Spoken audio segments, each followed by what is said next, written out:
오늘 주신 말씀 마태복음 8장 5절부터 13절 말씀입니다. 신약성경 11면입니다.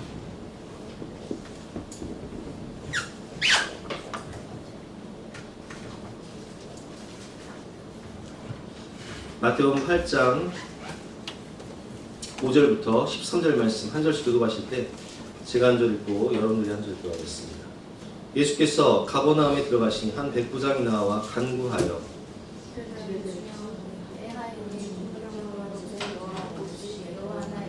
이르시되 내가 가서 고쳐주리라.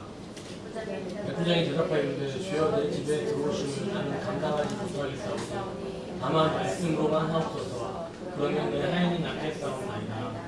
나도 남의 수가 있는 사람이 내 아래에도 군사가 있으니 이더러 가라 하면 가고 저더러 오라 하면 오고 내 종도로 이것 하라 하면 하나이다. 10절 시작. 예수께서 들으시고 놀랍게 여겨 따르는 자들에게 이르시되 내가 진실로 너희에게 이르노니 이스라엘 중 아무에게서도 얼마나 믿음을 보지 못하였노라. 또 너희에게 이르노니 동서로부터 많은 사람이 일어 아브라함과 이삭과 야곱과 함께 천국에 앉으려니와 그 그 나라 나라의 본 자손들은 각각 저들의 쫓겨나 거기서 분명 그를 알게 되리라. 함께 읽겠습니다. 예수께서 백부장에게 이르시되 가라 내 믿은 대로 될지어다 하시니 그 즉시 하인이 나으니라. 아멘. 오늘 제목은 놀람과 감동을 주는 사람이라는 제목으로 말씀 의지에서 함께 은혜를 나누도록 하겠습니다. 인생을 살면서 여러분 놀람과 감동을 주는 사람이 얼마나 있습니까? 누가 있습니까? 한번 생각해 보세요. 이에 대해서 나를 놀라게 하고 정말 감동을 주는 사람. 대표적으로 우리는 자녀들이 아닐까 생각합니다. 아이를 낳고 아이가 처음 뒤집기를 할 때 엄마 아빠는 놀랍니다. 뒤집기 했다. 그리고 기어요. 그리고 걸음만 할 때 엄마 아빠는 더 놀랍니다. 아이가 처음 엄마라고 말을 할 때 또 아빠라고 할 때 엄마와 아빠는 놀라고 감동을 받아요. 우리가 자녀들을 위해서 아낌없이 헌신하고 살아가는 이유는 사랑하기 때문에 그 자녀가 나에게 놀람과 감동을 주었기 때문입니다. 뭐 공부를 잘해서가 아니라 돈을 많이 벌어서가 아니라 그냥 존재 자체가 너무 귀한 거예요. 하나님의 자녀인 우리들 성경을 보면 하나님에게 놀람과 감동을 준 사람들이 있습니다. 구약에는 대표적으로 누가 있죠? 다윗이에요. 그 시대 사람들은 대부분 하나님 없는 것처럼 하나님을 무시하고 살아가지만 다윗만큼은 만군의 여호와 하나님을 의지하면서 골리앗이 40일 동안 나와서 하나님을 조롱하고 멸시할 때 아무도 나서지 못하지만 다윗은 골리앗 앞에 당당히 나아가 이렇게 말합니다. 너는 칼과 창과 단창으로 내게 나아오거니와 나는 내가 모욕하는 이스라엘 하나님 만군의 여호와의 이름으로 내게 나아가노라. 그렇게 고백하고 나아갈 때 하나님은 그 고백을 들으시고 깜짝 놀라십니다. 그리고 감동을 받으시는 거죠. 다윗의 아들 솔로몬도 마찬가지죠. 솔로몬은 하나님을 사랑하여 일천번제를 드릴 때 하나님께서 뭐가 부족한 게 있으시겠습니까? 근데 그 마음이 귀해서 꿈에 나타나셔서 솔로몬에게 말씀하시죠. 너의 소원이 무엇이냐? 내가 내게 무엇을 줄고 너는 말하라. 소원을 말하라고 할 때 솔로몬은 자기를 위해서 수나 부를 구하지 않고 백성들을 잘 다스릴 수 있도록 저는 아직 어리니까 백성들을 잘 재판할 수 있도록 듣는 마음, 지혜의 마음을 저에게 주십시오. 이렇게 고백할 때 하나님께서는 솔로몬이 구하지 않은 전무후무한 축복과 은혜를 부어주시는 것을 볼 수 있습니다. 시편 37편 4절 말씀 여러분 읽어보겠습니다. 시작. 또 여호와를 기뻐하라. 내 마음의 소원을 내게 이루어주시리라. 그렇습니다. 하나님을 기쁘시게 할 때 하나님은 우리의 마음의 소원을 이루어주시는 것인데 구약에 하나님을 기쁘시게 하고 감동과 놀람을 주는 사람이 다윗과 솔로몬이라면 신약에는 대표적으로 백부장이에요. 오늘 본문에 나오는 백부장. 10절 말씀이죠. 같이 한번 읽어보겠습니다. 시작. 예수께서 들으시고 놀랍게 여겨 따르는 자들에게 이르시되 내가 진실로 너에게 이르노니 이스라엘 중 아무에게도 이만한 믿음을 보지 못하노라. 백부장이 고백을 들으시고 예수님께서 놀랍게 여기셨다. 깜짝 놀라셨다는 거예요. 그리고 칭찬하시죠. 내가 이스라엘 중에서 아무에게도 이렇게 큰 믿음을 나는 아직 보지 못했다. 이렇게 칭찬하십니다. 우리가 어떻게 하면 주님께 놀람과 감동을 드릴 수 있을까? 그 부분을 배워서 우리도 예수님에게 놀람과 감동을 드리고 또한 주님이 우리의 마음을 보심으로 우리의 마음의 소원이 이루어지는 축복과 은혜를 받으시기를 주님의 이름으로 축원합니다. 첫 번째로 이 백부장은 목자의 심정이 있었어요. 영혼을 사랑하는 마음. 5절 6절 되돌려보겠습니다.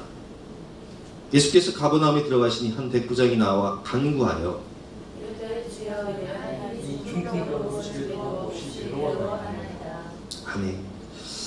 이 백부장은 로마의 백부장이었죠. 지금으로 치면 100명의 부하가 있으니까 중대장 정도 되는 거예요. 근데 이 백부장에게 하인이 있었는데 그 하인이 중풍병으로 집에 누워서 몹시 괴로워하는 거예요. 하지만 로마 시대의 하인이라는 것은요, 어떤 존재냐? 하인은 그냥 노예예요. 그래서 짐승과 같은 존재예요. 노예와 짐승의 차이가 있다면 말을 하냐 못하냐 이 차이인 거예요.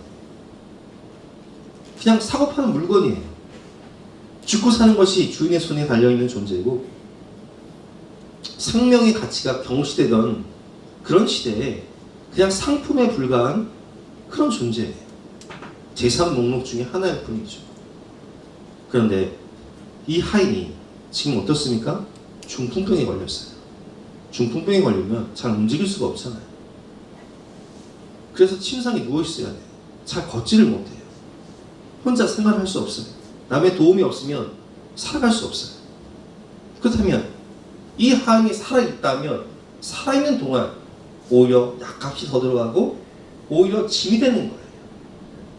살려줘도 살아있어도 세상적으로 생각하면 유익이 안 되는 존재인 거예요. 그러나 이 백부장은 이 하인을 어떤 존재로 보나요? 상품으로 보지 않아요.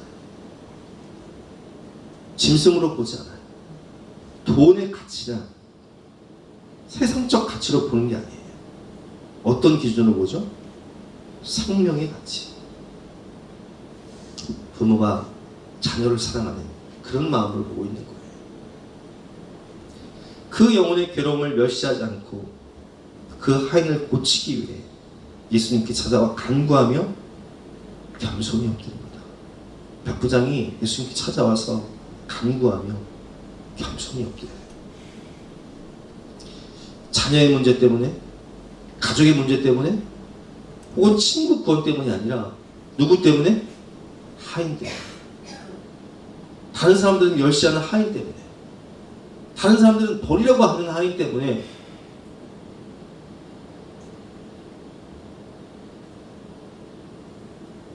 이 백부장은 그 영혼을 위해 고민하고 그 영혼을 사랑하며 그 사람을 고치기 위해서 예수님께 옵니다. 예수님은 우리가 이런 목자의 심정, 영혼을 사랑하는 마음으로 주님의 마음으로 나아가면 그 영혼을 살려주십니다. 누가복음 5장을 보면 한 중풍병자를 사람들이 고치고 싶은데 친구니까 젊은 사람이 중풍병에 걸려서 이렇게 누워만 있으니까 너무 마음이 아픈 거예요. 그러다 예수님이 온다는 소식을 들었어요. 근데 이 중풍병자를 데리고 갈 수 있는 방법이 누워만 있는 사람이니까 침상째 들고 온 거예요. 와서 예수님 앞에 들여놓고자 하는데 세상에 그 집에 갔더니 사람들이 너무 많아서 들어갈 수가 없는 거예요. 뭐 어떻게 할까? 오늘 아니면 얘 못 고치는데. 그래서요, 사람들이요, 어떻게 하냐? 포기하지 않고 이 영혼을 사랑하는 마음으로 지붕을 뜯어버려요. 기와를 벗기고 지붕을 뜯어서 침상채 줄로 달아내립니다. 근데 그 모습을 예수님이 보시는 거예요. 야, 얼마나 저 영혼을 사랑하면 침상채 들고 와서 사람들이 많으니까 지붕을 뜯어서 달아내리냐. 여러분 그거 다 수리해줘야 되잖아요. 보상해줘야 되잖아요. 그러나 그 사람들 눈에는요 지금 그런 게 안 보여요. 계산이 안 되는 거예요. 아니 계산을 안 하는 거예요. 왜? 그 영혼을 사랑하기 때문에. 그래서 20절 말씀을 보면요 예수께서 그들의 믿음을 보시고, 누구의 믿음을 보시고? 그들의 믿음. 중풍병에 걸린 이 사람의 믿음이 아니라 그들의 믿음을 보시고 이르시되 이 사람아 내 죄 사함을 받았느니라. 죄 사함, 구원의 은혜를 주세요. 두 번째, 일어나 내 침상을 가지고 집으로 가라. 치유의 은혜를 주세요. 누구의 믿음 때문에?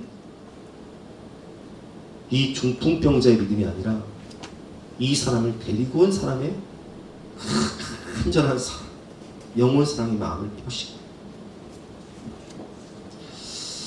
여러분, 우리 예수님은요 가치 없는 존재, 지옥에 갈 나를 위해서, 죄인된 우리를 위해 이 땅에 구원자로 오실 때 하늘 보좌를 버리시고 닭꽃처럼 인간의 몸으로 오셔서 바국간 발구에 누우셨어요. 우리가 아직 죄인 되었을 때, 우리가 의인이 아니라 우리가 죄의 장아찌로 살아갈 때 그리스도께서 우리를 위하여 죽으심으로 하나님께서 우리에 대한 자기 사랑을 확증하셨느니라 라는 말씀처럼 예수님은 영원 사랑의 마음을 가지고 계셨기 때문에 오늘 그런 마음으로 예수님께 나온 이 백부장의 마음을 너무나 잘 아신다는 거예요. 성경을 보면 예수님께서 저 두로와 시돈 지방으로 2, 3일을 걸어가십니다.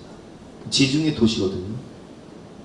근데 그때 한 여인이 딸을 데리고 온 거예요.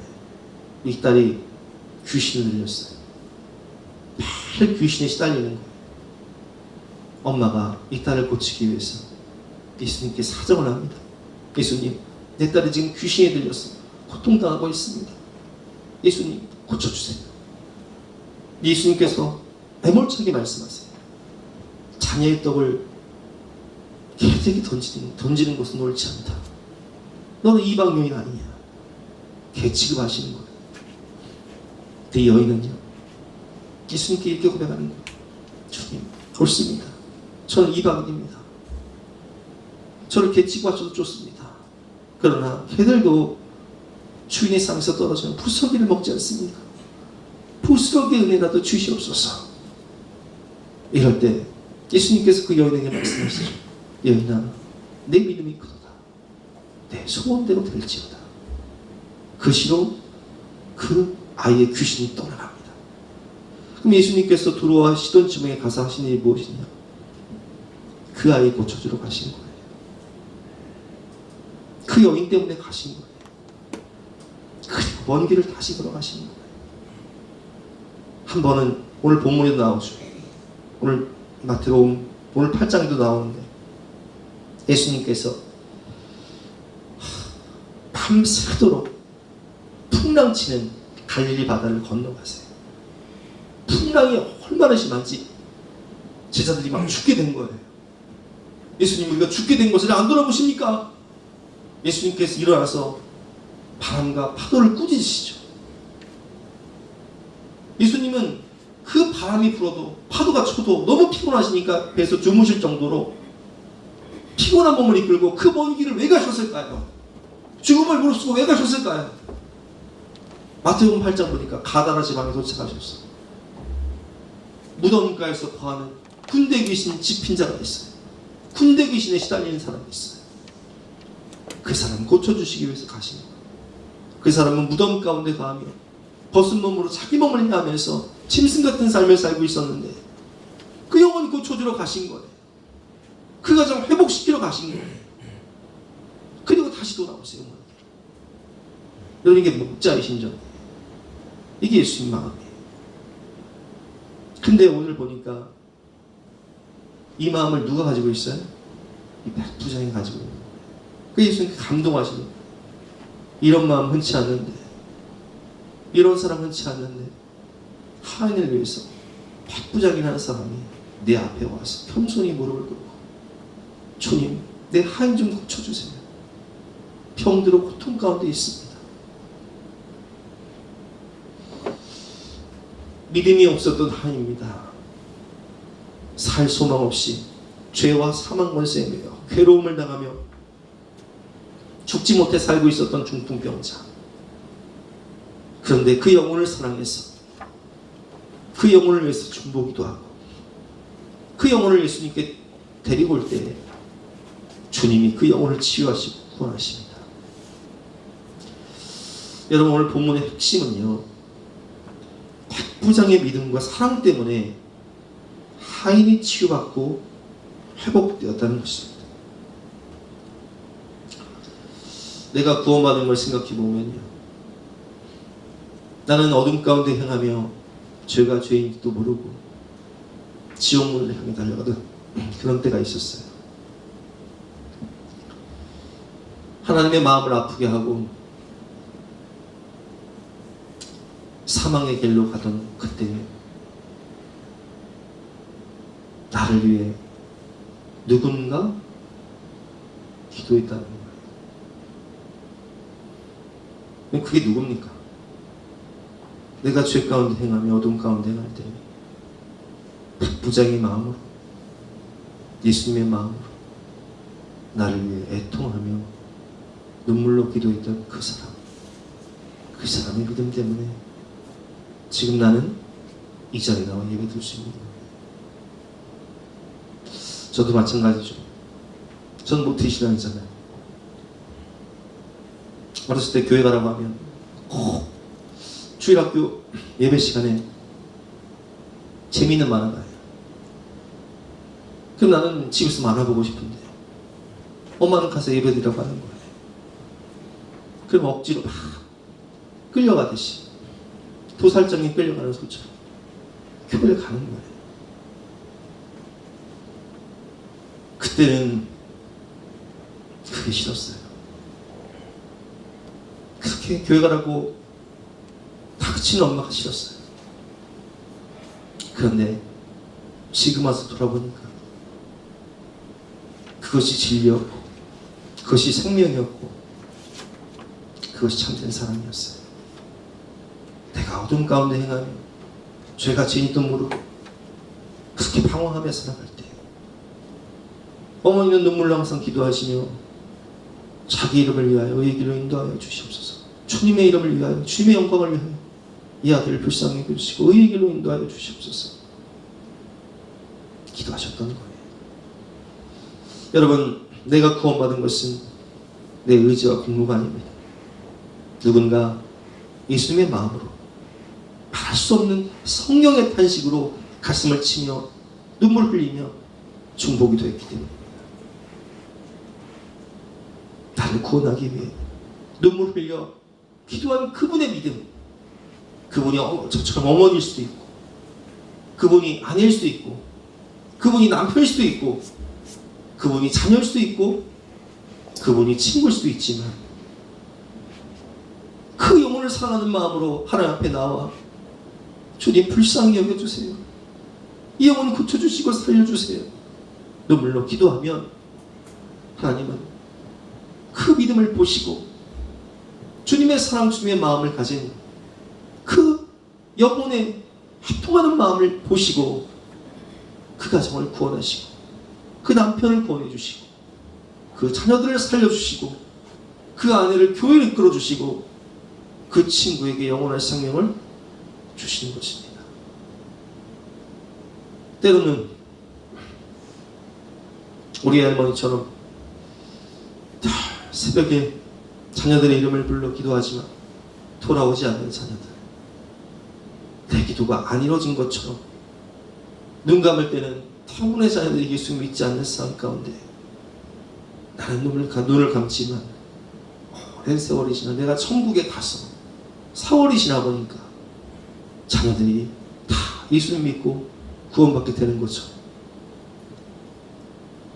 내가 눈물로 기도할 때, 애통하며 기도할 때 하나님이 내 기도를 안 들어주시는 것 같지만 하나님은 하나님의 때에 정확하게 그 영혼들을 마침내 다 구원하시는 은혜를 주시는 것입니다. 하나님을 감동시키는 사람, 하나님을 놀랍게 여기는 사람은 이 목자의 심정이 있어요. 아버지의 마음, 영혼을 사랑하는 마음. 예수님은 우리가 영혼을 사랑하는 마음으로 우리의 남편을 위해, 아내를 위해, 자녀를 위해,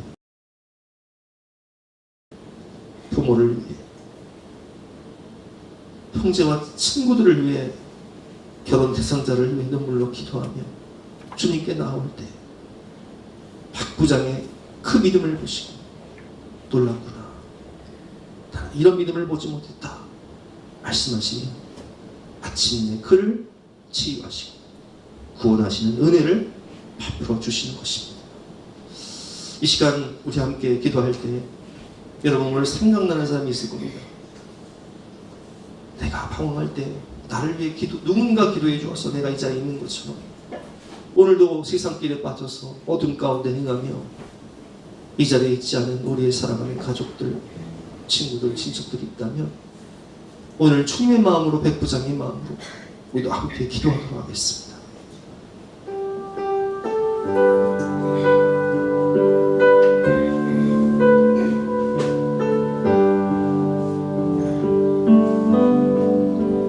당신이 지셔서 기도할 수 없고 눈물이 빗물처럼 흘러내릴 때 주님을 아시네. 당신의 약한 사랑으로 돌봐주시네.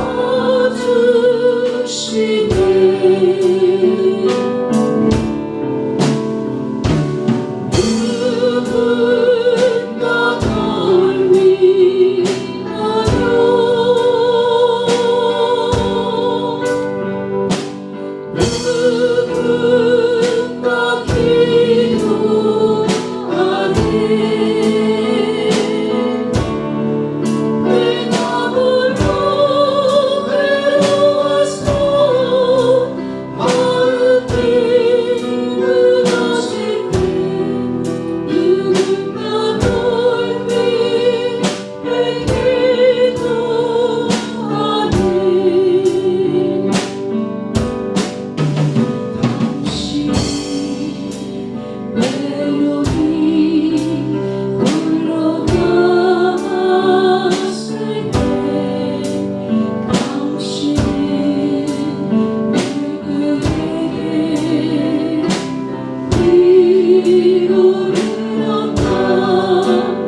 어둠 가운데 행하며 지옥문을 행할 때 누군가 나를 위해 기도하고 내가 이 자리에 돌아와 회개하고 예수님 만나고 예배 드릴 수 있는 것처럼 오늘도 우리가 목자의 심정, 우리의 마음을 가지고 당황하는 영혼들을 위해서 기도하며 주님은 우리의 마음을 하시고 우리의 사랑하는 가족들과 자녀들 그리고 친구들을 성령의 능력으로 구원해 주시고 이끌어 주실 것입니다.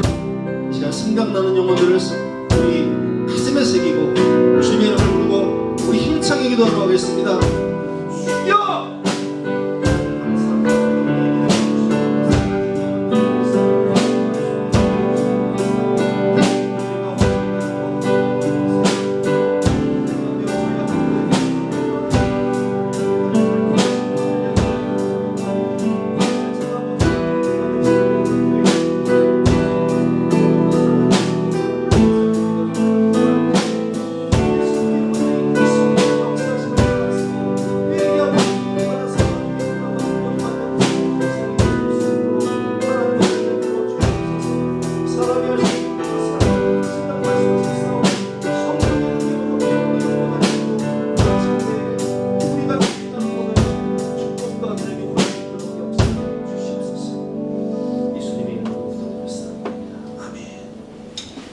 두 번째로 하나님께서 놀라시고 감동을 받으신 사람들의 특징은 겸손한 마음이 있다는 것. 7절 8절에 읽겠습니다. 이르시되 내가 가서 고쳐주리라. 예수님께서 그 마음을 보시고 그래 내가 그럼 너희 집으로 가서 그 아이를 고쳐주겠다 말씀하시는데 8절에 백부장이 이렇게 대답합니다. 주여 내 집에 들어오심을 나는 감당하지 못하겠으니 다만 말씀으로만 하옵소서. 그러면 내 한이 낫겠사옵나이다. 주님이 누구십니까? 그는 세상적으로 보면요 로마의 백부장이었습니다. 로마 시민권자예요. 예수님은 갈릴리의 가난한 목수예요. 그런데 그는 예수님을 뭐라고 지금 호칭하죠? 주여, 주님. 그리고 그는 왜 예수님의 신방을 거절합니까? 주님, 저는 죄인입니다. 베드로가 예수님 만나자마자 주여 나는 죄인이로소이다. 주여 나를 떠나소서 고백하잖아요. 왜 그래요?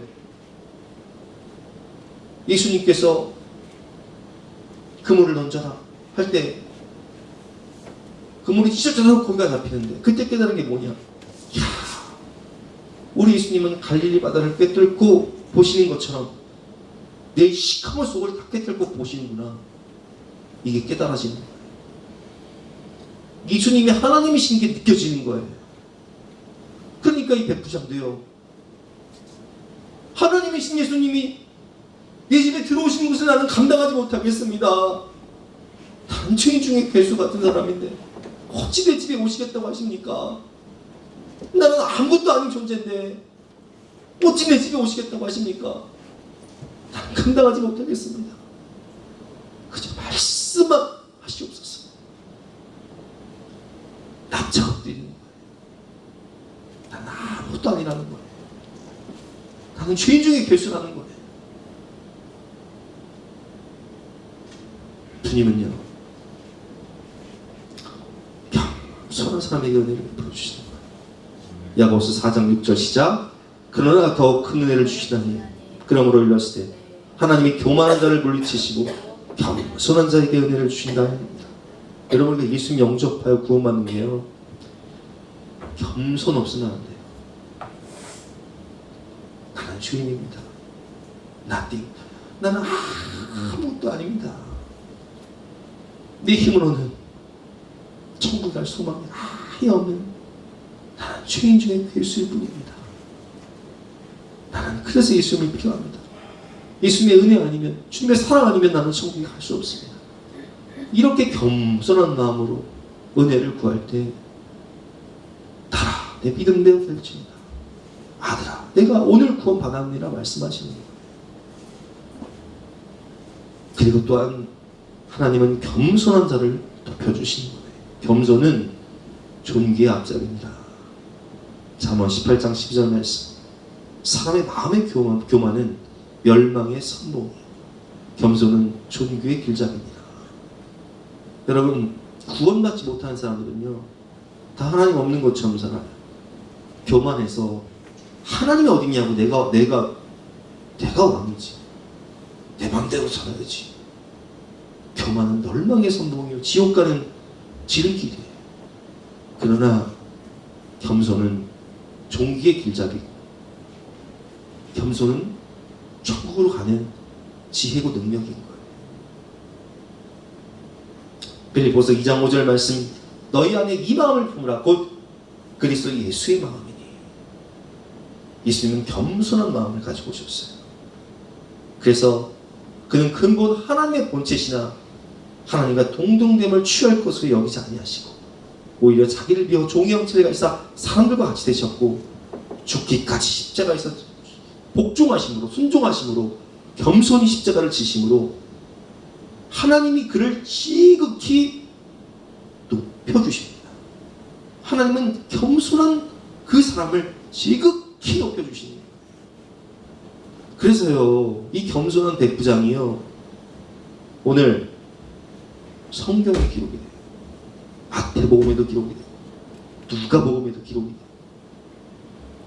예수께서 드시고 놀랍게 여겨 다른 자들에게 이르시되 내가 진실로 너에게 이르노니 이스라엘 중 아무에게도 이만한 믿음을 보지 못하였노라 칭찬하시고 그를 높여주시고 그를 성경에 기록해 주시는 거예요. 세 번째로 내 믿음대로 될지어다 라고 말씀을 하시죠. 8절 말씀, 백부장이 대답하여 이르되 주여 내 집에 들어오심을 나는 감당하지 못하겠사오니 다만 말씀으로만 없소서. 그러면 내 하인이 낫겠사옵나이다. 그리고 9절부터 이런 고백을 합니다. 자신 직업이 뭐예요? 로마의 백부장, 군인이잖아요. 군인의 특성이 뭐예요? 명령권자의 명령을 받는. 그러면 명령권자가 명령하면 그 명령에 목숨을 걸어야 돼요. 나도 남의 수하에 있는 사람이에요. 내 위에도 상관이 있습니다. 그리고 내 아래에도 부하가 있고 군사가 있습니다. 이더러 가라 하면 가고 서더러 오라 하면 오고 내 종더러 이것을 하라 하면 하나입니다. 이게 뭐예요? 말의 권세예요. 로마의 군인이었던 그는 로마 황제 가이사의 명령의 권세를 알았습니다. 왕의 명령이 떨어지면 목숨 걸고 전쟁에 나가 순종하며 살았던 군인의 삶. 그렇기 때문에 그는 명령권자의 말의 권세를 알았어요. 그리고 그는 로마의 왕보다 훨씬 더 높으신 만왕의 왕이시고 만주의 주가 되시는 예수님, 하나님이신 예수님, 모든 질병과 사망 권세를 정복하신 우리 예수님의 권능과 권세를 알고 믿었기에 그는 이렇게 말합니다. 예수님, 저 이제 오실 거 없습니다. 말씀으로만 하시옵소서. 주님 명령하시면 그 말씀 한마디면 되는데 뭘 오십니까? 여러분, 이 백부장은요, 예수님이 하나님 되심을 믿었다는 거예요. 아, 그분은 하나님이시구나. 그분은 말씀으로 세상을 창조하시고 그분은 말씀으로 없는 것을 있게 하시고 무에서 유를 만드시며 말씀으로 죽은 자도 살리시는데 이까지 중풍병 예수님이 이 자리에서 말씀하시면 당장 고쳐질 텐데 뭘 오십니까? 말씀만 하시옵소서. 와, 예수님 깜짝 놀라시는 거예요. 야, 이런 믿음은 내가 이스라엘에서 처음 본다. 아, 보통 가서 안수해 주기를 원하고 기도해 주기를 원하고 근데 말씀으로만 하시옵소서. 이런 믿음 처음 본다는 거예요. 정말 하나님의 말씀이 내게 주어진 이 약속의 말씀이 내 마음의 말씀이 실제가 되어지는 것을 믿습니까? 그럼 믿으면 하나님의 영광을 봅니다. 하나님의 말씀은 살아있고 활력이 있어 저희 날씨는 어떤 검보다도 예리하여 혼과 영과 및 감정과 골수를 찔러 죽이기까지 하며 또 마음의 생각과 뜻을 판단하시는. 여러분, 하나님의 말씀은 살아있어요. 내게 주신 약속의 말씀을 믿고 기도하면, 기도하고 구하는 것은 받은 줄로 믿으라. 그냥 그대로 되리라. 그 믿음을 가지고 기도하는 사람은 그대로 받는 거예요. 이게 말의 권세예요. 믿은 대로 되는 거예요. 10절부터 보겠습니다. 교독해 보겠습니다. 예수께서 들으시고 놀랍게 여겨 다른 자들에게 이르시되 내가 진실로 너에게 이르노니 이스라엘 중 아무에게도 이런 믿음, 이만한 믿음을 나는 보지 못하노라. 이렇게 말씀하시죠. 11절 시작. 또 너희에게 이르노니 동서로부터 많은 사람이 일러 아브라함과 이삭과 야곱과 함께 숭배하게 앉으려니와 그 나라의 본 자손들은 바깥 어두운 데 쫓겨나 거기서 울며 이를 갈게 되리라. 예수께서 백부장에게 이르시되 가라 내 믿음대로 될지어다 하시니 그 즉시 하인이 나으니라.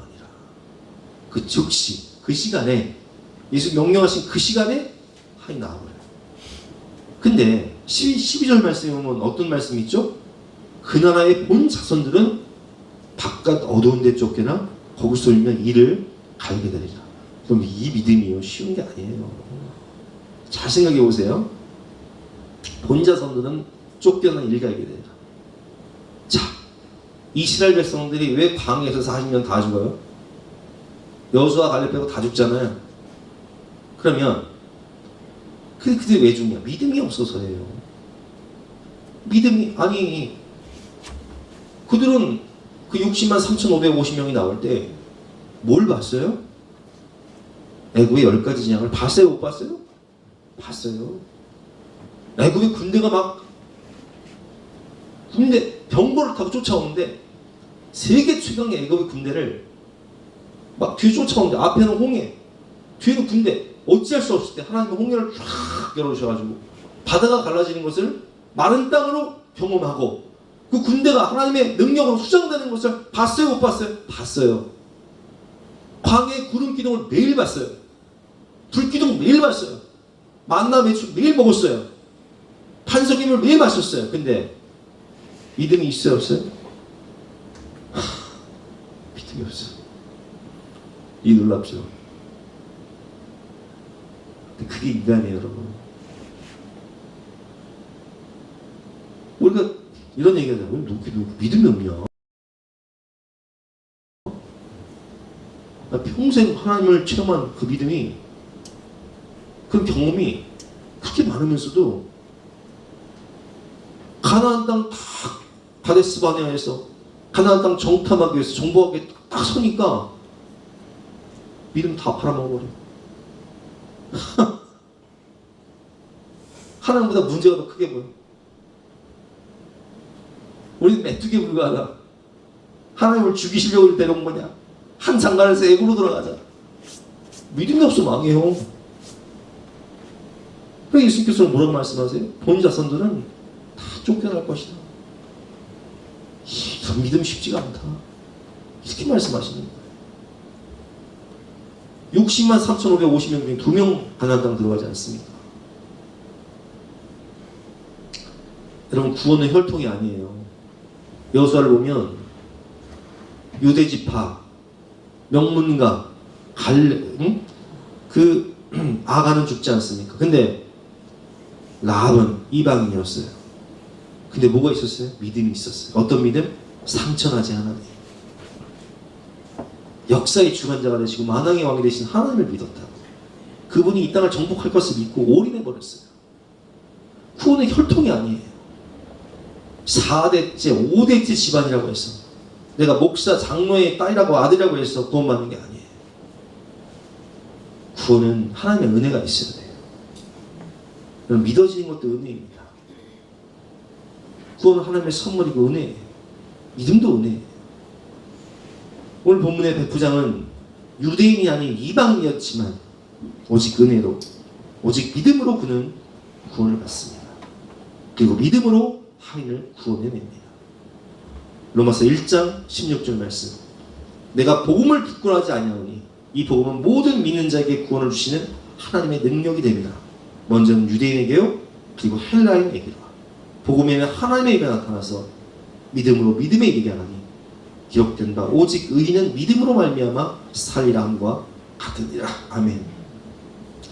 제가 늘 여러분들에게 말씀드리지만 우리는 주님을 믿을 때 내가 구원받고 또한 주님을 믿고 가족들을 위해 눈물로 기도할 때 하나님께서 반드시 그 가족들을 구원해 주실 것을 믿으시기 바랍니다.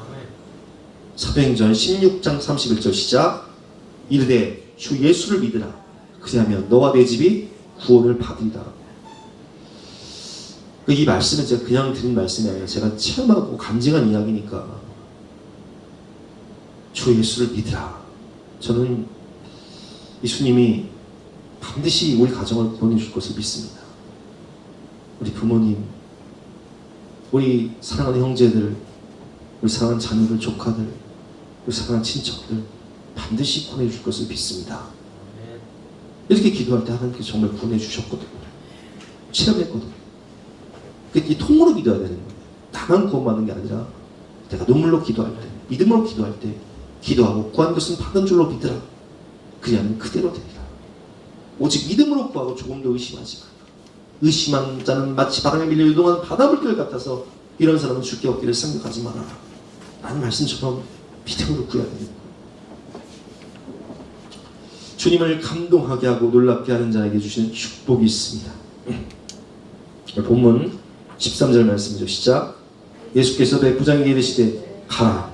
내 믿음대로 될지어다 하시니 그 즉시 하였나이다. 예수님 뭐라고 말씀하시죠? 가라. 내 믿음대로 될지어다.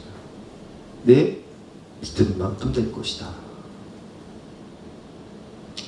오늘 백부장의 믿음으로 하인이 치유받습니다.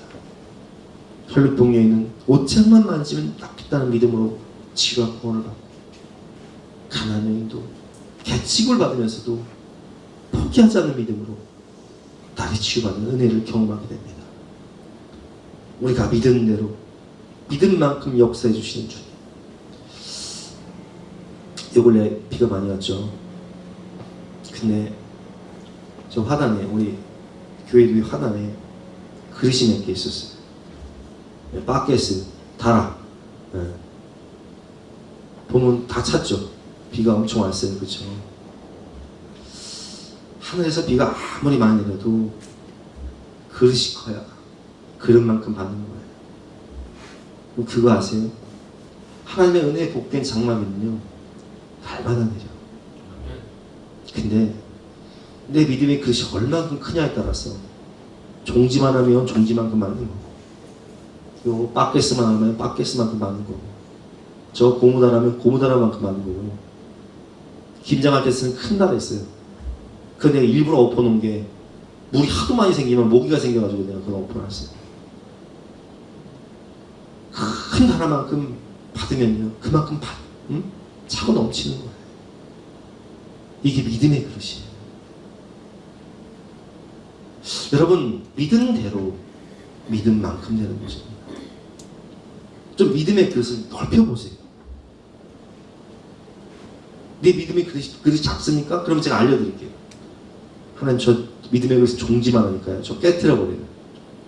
토기장이 되신 주님께서요, 이만큼 큰 믿음의 그릇으로 다시 만들어주세요. 이렇게 고백해보세요. 믿음도 하나님이 구하면 주십니다. 믿음이 있어야 하나님을 기쁘시게 하는 거예요. 히브리서 11장 6절 시작. 믿음이 없이는 하나님을 기쁘시게 하지 못하나니 하나님께 나아가는 자는 반드시 그가 계신 것과 또한 그가 자기를 찾는 자들에게 상 주시는 이심을 믿어야 할지니라. 아멘.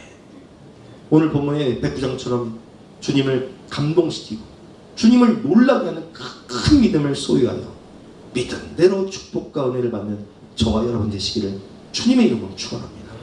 근데 어떤 분들은 저한테 그런 얘기 하실 거예요. 목사님, 저는 믿음이 없어요. 믿음이 없으면 어떻게 해야 돼? 믿음도요, 하나님 주신 선물이에요. 근데 하나님이요, 이 선물을 누구에게 주시면 구하면 주세요. 구하라 주실 것이요, 찾으면 찾게 될 것이요, 문을 두드려 열릴 것입니다. 누구든지 지혜가 부족하거든, 믿음이 부족하거든, 후히 주시고 후식지 아니하시는 하나님께 구하라. 그리하면 주시리라. 너희가 그 은혜에 의하여 믿음으로 말미암아 구원을 얻었나니 이것이 너희에게서 난 것이 아니요 하나님의 선물이라. 여기 중요한 말씀이에요. 저도요 이 말씀을 깨닫기 전에는요 믿음이 내 안에서 오는 건 줄 알았어요. 근데 믿음도요 하나님이 주시는 것이더라고요. 믿음도 은사예요. 믿음도 선물이에요. 왜? 제가 그런 말씀드리죠. 여러분 우리 안에는 사랑이 없습니다.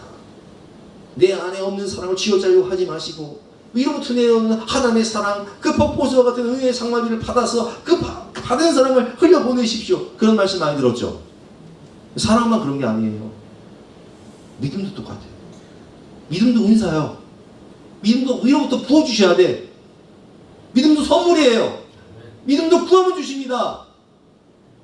그럼 어떻게 구해야 돼요? 내 입을 크게 열라 내가 채우리라. 믿음의 큰 그릇을 준비해야 돼요. 주여 나에게 큰 믿음, 빡개수만한 믿음을 주시옵소서. 수영장만한 믿음을 주시옵소서. 내 입을 크게 열라 내가 채우리라. 시편 81편 말씀이죠. 여러분 그렇습니다. 믿음이 없습니까? 믿음이 없으면 하나님의 말씀을 들으세요. 그런 믿음이 생겨요. 로마서 10장 17절 말씀 시작. 그러므로 믿음은 들음에서 나며 들음은 그리스도의 말씀으로 발견합니다. 하나님 말씀 들으면 믿음이 생겨. 소망이 생겨. 우리 언젠가 인도 판가지 목사님 오셔서 간증하셨지만 아버지 성경 사면서 이웃집 소녀가 교통사고로 하반신 마비가 와가지고 걷지 못하는 그 소녀 생각이 나서 성경책을 2권 사서 한 권은 아버지 드리고 힌두교 제사장은 아버지를 드리고 한 권은 이웃집 소녀를 줬어요.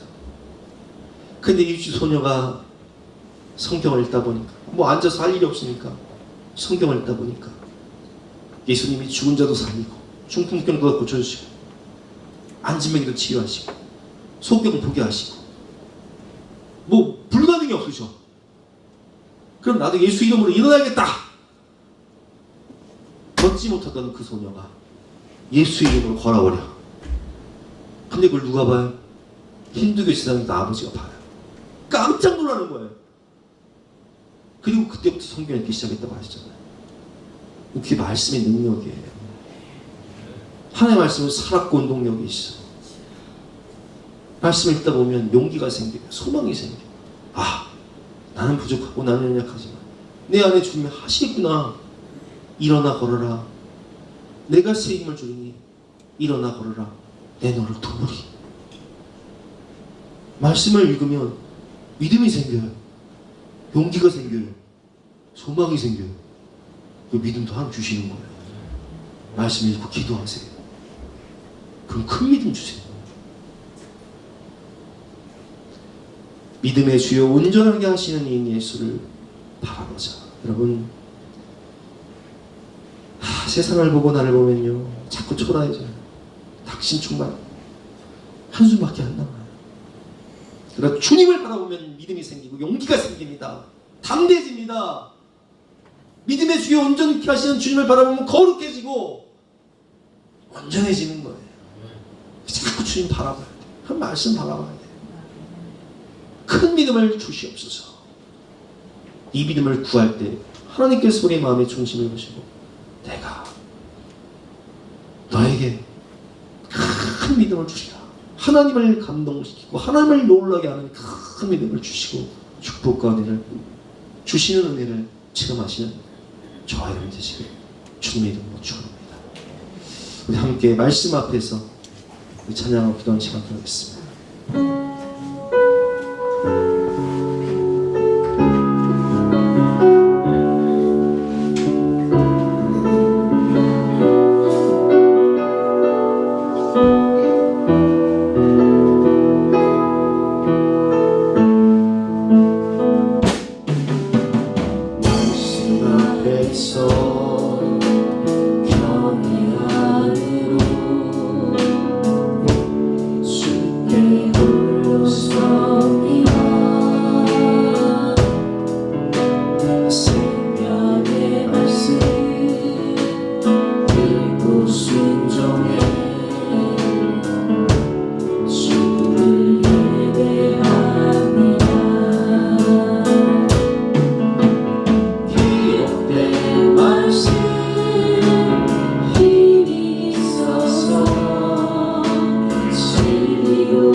하나님 말씀에 두려워 떠난 자, 그 말씀에 생명을 거는 자 한 사람 찾으시는 하나님. 오늘 내가 이스라엘에서 이만한 믿음을 보지 못하였더라 말씀하시며 깜짝 놀라시고 칭찬하시는 예수의 모습을 부장과 같은 믿음, 영혼을 사랑하는 마음, 겸손한 마음, 정말 그 영혼을 위해 목숨 걸고 눈물 흘려 말씀을